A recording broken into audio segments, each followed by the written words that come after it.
सोलापुरातील बेमुदत उपोषण आंदोलन अधिकच तीव्र झाले असून आंदोलनकर्ते फारुख शाब्दी यांनी प्रशासन आणि विरोधकांना थेट आव्हान दिले आहे। मुस्लिम बहुल भागातील मूलभूत नागरी सुविधा आणि कब्रस्थान विकासासाठी विशेष निधीच्या मागणीवर सुरू असलेल्या आंदोलनादरम्यान त्यांनी अधिकृत मंजुरीचे कागदपत्र सादर करण्याची मागणी केली। यावेळी बोलताना फारुख शाब्दी म्हणाले, निधीचा उल्लेख असलेला अधिकृत कागद दाखवा, मी तत्काळ उपोषण मागे घेतो, अन्यथा या प्रकरणातील सत्य जनतेसमोर आणणार असा इशारा त्यांनी दिला। वो कागज दिखा दो, इसमें निधि का उल्लेख है।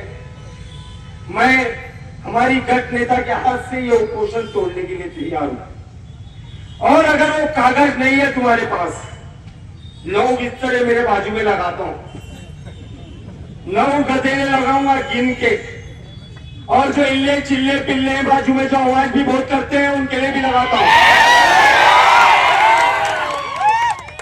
सब लोग आओ, साथ में बैठेंगे, देखेंगे भूखा रहने के बाद दुनिया कैसी लगती है मालूम पड़ता है। अभी सब हरा हरा दिख रहा है, बात आ रहे मुंह को, कुछ भी बोलने है क्या नहीं?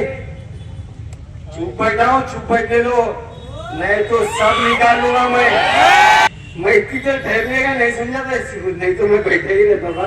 बहरहाल सब लोग आए, सब नेतागण, सब मेरे दोस्त यार, नौजवान, औरतें, लेडीज, मेरे बुजुर्ग, मेरे को अच्छा मानने वाले, मेरे को गाली देने वाले, तो वैसा ही आप लोग से उम्मीद करता हूं कि जब तक मैं बैठा हूं तो मेरा हौसला बढ़ाने के लिए आप सब लोग यहाँ पर आइए।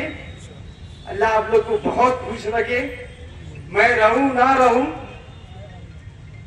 अल्लाह आप लोग को आबाद रखे। यावेळी ते भावुक झाले आणि प्रशासन तसेच विरोधकांवर जोरदार टीका केली। नागरिकांच्या हक्कांसाठी सुरू केलेले आंदोलन मागे घेणार नसल्याचे स्पष्ट करत मागण्या मान्य होईपर्यंत उपोषण सुरूच राहणार असल्याची भूमिका त्यांनी मांडली।